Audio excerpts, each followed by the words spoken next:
ہمارے ہاں جو مقتل پورا کا پورا ڈیولپ کیا گیا وہ ائمہ علیہ السلام کی احادیث سے مقتل کو ڈیولپ کیا گیا. بعض کا تو کہتے ہیں یہ اتنی باریکیاں کیسے معلوم ہے, یہ کیا ہوا؟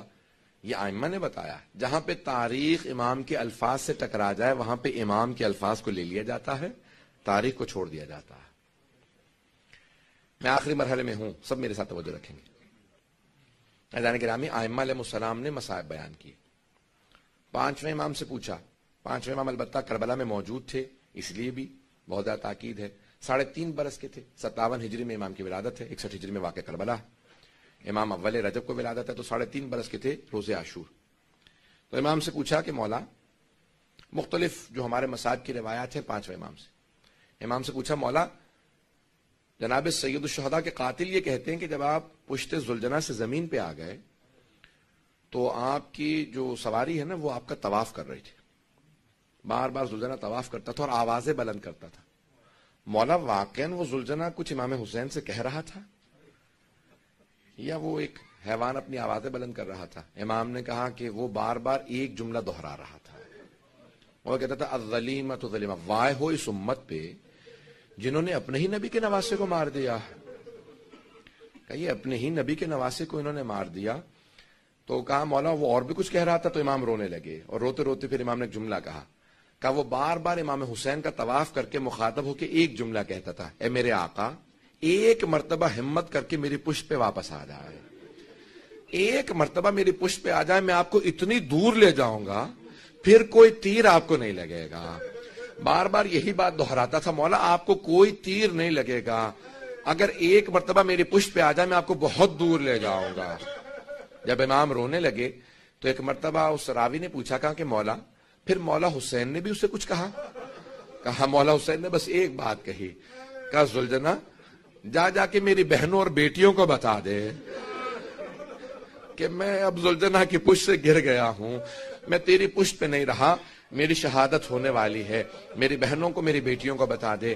تو پانچویں امام کہتے ہیں کہ اس وقت وہ ذوالجناح فوراً خیموں کے باہر آ گیا.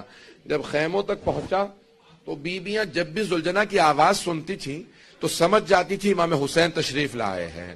کہ جیسے ذوالجناح کی آواز سنی نا کہ وہ آوازیں بہت زیادہ بلند کر رہا ہے, تو ایک بیوی نے خیمے کا پردہ ہٹا کے دیکھا, ذوالجناح کی پشت پہ کوئی بھی نہیں تھا.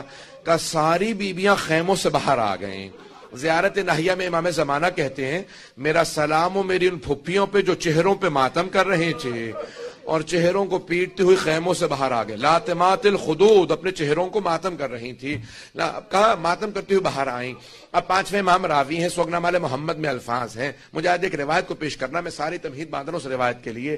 پانچویں امام کہتے ہیں کہ مولا کی بیٹی ہیں جن کا نام ہے سکینہ. کہ ایک مرتبہ وہ آگے بڑھیں اور کٹی ہوئی باغوں میں ہاتھ ڈالا, اور ایک مرتبہ ذوالجناح کی باغوں میں ہاتھ ڈال کے ایک جملہ کہا. کہا کہ یا جواد حل سقیا ابھی ام قتل عطشانا, اے ذوالجناح جب میرے بابا خیمے سے گئے تھے تو بہت پیاسے تھے, بس اتنا بتا دے میرے بابا نے پانی پی لیا تھا یا میرے بابا پیاسے ذبح ہو گئے. امام کہتے ہیں کہ مولا کی بیٹی کچھ دیر روتی رہی, پھر خود ہی جواب دیا. کہا ذوالجناح تیری لٹکی ہوئی زین بتا رہی ہے, تیری کٹی ہوئی باغیں بتا رہی ہیں, میرے بابا تیری پشت سے اترے نہیں ہیں, میرے بابا گرے ہیں. کہ میرے بابا تیری پشت سے گر گئے ہیں. مولا فرماتے ہیں, جب پوچھا نا کہ مولا پھر کیا کیا اس ذوالجناح نے, کہا اس نے اپنے آپ کو فرات میں گرا دیا. کا سارا لشکر اسے حاصل کرنا چاہتا تھا, اس نے کہا کہ نہیں اب میں جینا نہیں چاہتا, میرا سوار نہیں رہا.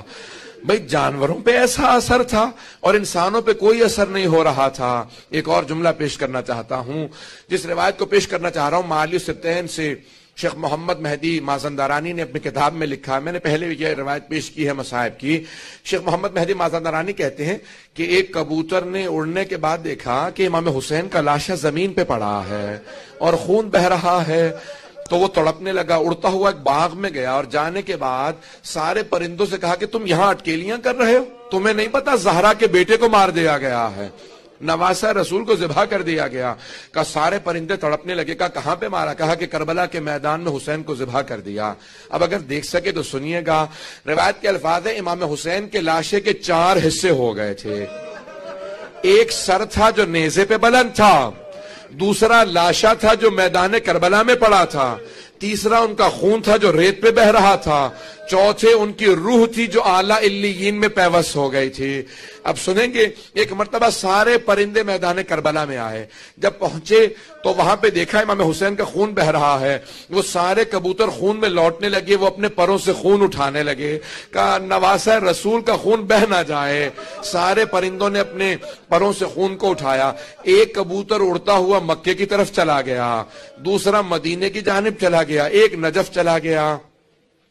اب شیخ محمد مہدی مازندرانی کہتے ہیں وہ جو کبوتر مدینے آیا تھا نا، تو کہا کہ وہاں پہ مدینے میں ایک یہودی تھا، مدینے کے باہر رہتا تھا، اس کی بیٹی لا علاج تھی، اسے برس کا مرض تھا، اس نے اپنی بیٹی کو، پرانے زمانے میں کہتے تھے ایک سے دوسرے کو لگ جائے گا، باہر مدینے سے لا کے ایک باغ میں بند کر کے رات کو چلا جاتا تھا، وہ نابینا بھی تھی۔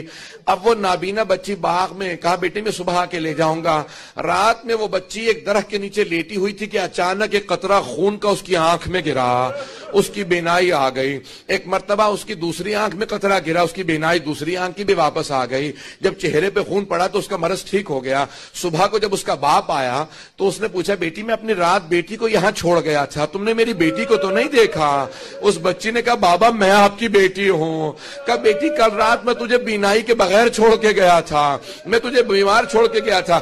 کہا بابا کل رات سے یہ کبوتر مسلسل روتا چلا جا رہا ہے اور بار بار کہتا ہے واہ حسینا واہ حسینا۔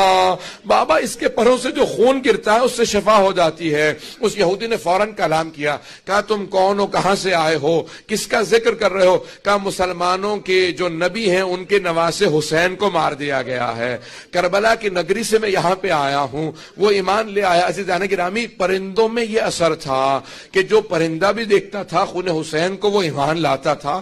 جانوروں میں اثر تھا۔ پتھروں کا اثر بتانا چاہتا ہوں، ایک اور روایت سن لیجئے، آخری روایت کو پیش کر رہا ہوں۔ آپ نے راہب کی روایت کو سنا ہے نا، جس نے صرف یہ سنا تھا کہ کوئی باغی ہے، وہ رات کو اس نے جگہ دے دی دیر کے اندر، جب وہ اپنے حجرے میں چلا گیا دیکھا رات کی تاریکی کے اندر پورے کے پورے اس دیر کے اندر آگ لگ گئی ہے، پانی لے کے آیا بجھانے کے لیے، جیسے پہنچا تو دیکھا یہ آگ نہیں ہے، کچھ بیبیاں بیٹھی رو رہی ہیں، نور تھا کچھ بیبیوں کا۔ اندر سے ایک بیوی کی آواز آ رہی تھی، ہائے میں نے چکیاں پیس کے پالا تھا، نہ جانے کیوں پیس دیا میرے بیٹے کو۔ کہا یہ بی بی کا رونا سنا، اس نے فوراً دروازہ کھولا، جیسے دروازہ کھولا دیکھا وہ ساری بیبیاں چلی گئیں، آگے بڑھا دیکھا ایک صندوق کے چاروں طرف یہ بیبیاں جمع تھی، صندوق کھولا دیکھا اس صندوق میں ایک سر ہے، اگر دیکھ سکے میری طرف دیکھیے گا، سر ہے، اس نے پتھر پہ سر کو رکھا، چہرے پہ پانی ڈالنا شروع کیا کیونکہ چہرے پہ خون تھا۔ اب ایک مرتبہ اس نے دیکھا کہ سر کی آنکھیں کھلی، کہا آپ کون ہیں؟ کہا میں آخر الزمان نبی کا نواسا ہوں۔ کہا یہ بیبیاں کون تھی؟ کہا ایک میری ماں زہرا تھی، دوسری جناب مریم تھی، ایک جناب آسیہ تھی، ایک جناب خدیجہ تھی، یہ چاروں بیبیاں میرے غم میں آئی تھی۔ کہا جب میں آپ کے سر پہ پانی ڈالتا ہوں تو بال کیوں اترتے ہیں؟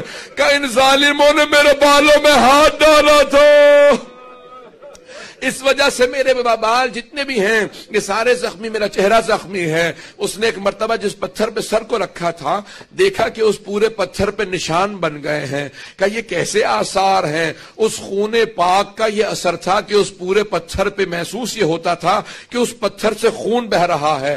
میں نے خود اس پتھر کی زیارت کی، آج تک پتھر باقی ہے۔ پتھر کو پتا تھا یہ خون حسین ہے، پتھر کو پتا تھا خون حسین بہ رہا ہے۔